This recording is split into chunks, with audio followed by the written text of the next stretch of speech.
അല്ല, നമ്മുടെ ഈ ചർച്ചയുടെ ആദ്യ പാദത്തിൽ കേരളത്തിൽ വോട്ടിംഗ് ശതമാനം കുറഞ്ഞതായിരുന്നു വിഷയം.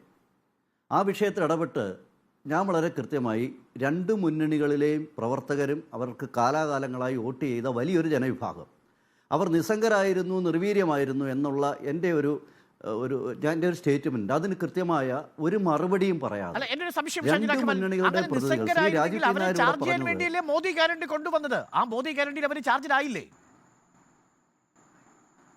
ഞാൻ പറഞ്ഞോട്ടെ അത് ഞാൻ നേരത്തെ അതിനുള്ള മറുപടി ഞാൻ പറഞ്ഞു. നരേന്ദ്രമോദി വന്നത് കേരളത്തെ സംബന്ധിച്ചോളം ദേശീയ ജനാധിപത്യ സഖ്യത്തിൻ്റെ പ്രവർത്തകർക്കും കാലാകാലങ്ങളായി വോട്ട് ചെയ്തവർക്കും അപ്പുറത്ത് വലിയൊരു ജനവിഭാഗത്തിനും വലിയ മോട്ടിവേഷൻ ഉണ്ടായിട്ടുണ്ട്. അതുകൊണ്ടാണ് ഇത്രയെങ്കിലും ഈ പറയുന്ന വോട്ടിംഗ് ശതമാനം കേരളത്തിലുണ്ടായിട്ടുള്ളത്. ഞാൻ പറയാൻ വന്ന മറുപടി ഇതല്ല.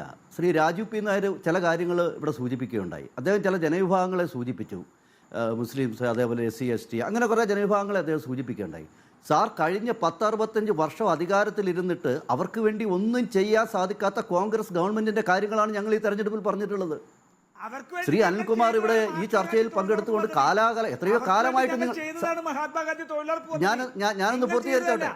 ശ്രീ രാജീവ് പി നായർ നിങ്ങൾ മര്യാദ കാണിക്കണം. രാജീവ് പി നായർ താങ്കൾ മര്യാദ കാണിക്കണം. താങ്കൾ സംസാരിക്കുമ്പോൾ ഞാൻ ഇടപെട്ടിട്ടില്ല. ഞാൻ ഇടപെട്ടിട്ടില്ല. ഞാൻ ചില കാര്യങ്ങൾ മൻമോഹൻ സിംഗ് പറഞ്ഞ വിഭാഗങ്ങൾക്ക് കോൺഗ്രസ് എന്ത് കൊടുത്തു എന്നല്ലേ ചോദ്യം. ഡോക്ടർ അരുൺ, താങ്കൾ എന്നോടല്ല, താങ്കൾ രാജീവ് പി നായരോട് പറയും. ഞാനും സംസാരിച്ചോട്ടെ. ശ്രീ അനിൽകുമാർ ഇവിടെ സൂചിപ്പിച്ചത് കാലാകാലങ്ങളായി എത്രയോ കാലമായിട്ട് അവരിത് പറയുകയാണ്. RSSന്റെ കാര്യങ്ങൾ, അല്ലെ BJP, എന്തായാലും ഈ കഥകളൊക്കെ എത്രയോ കാലമായിട്ട് നിങ്ങൾ കേരളത്തിൽ പറയുക. നിങ്ങളുടെ അവകാശവാദം എന്താ? കേരളത്തിൽ നിങ്ങൾക്ക് രണ്ട് മുന്നണികൾക്കാണ് അപ്പർ ഹാൻഡ് എന്നല്ലേ നിങ്ങളുടെ ഒരു പ്രധാനപ്പെട്ട അവകാശം. ഞാനത് അംഗീകരിക്കുന്നു. അങ്ങനാണെങ്കിൽ ഈ കാര്യങ്ങളൊക്കെ പറഞ്ഞിട്ടല്ലേ നിങ്ങൾ ഈ തെരഞ്ഞെടുപ്പ് കേരളത്തിൽ നയിച്ചത്? എന്നിട്ടെന്താ ഈ വോട്ടിംഗ് ശതമാനം കൂടാതിരുന്നത്? ഓക്കെ.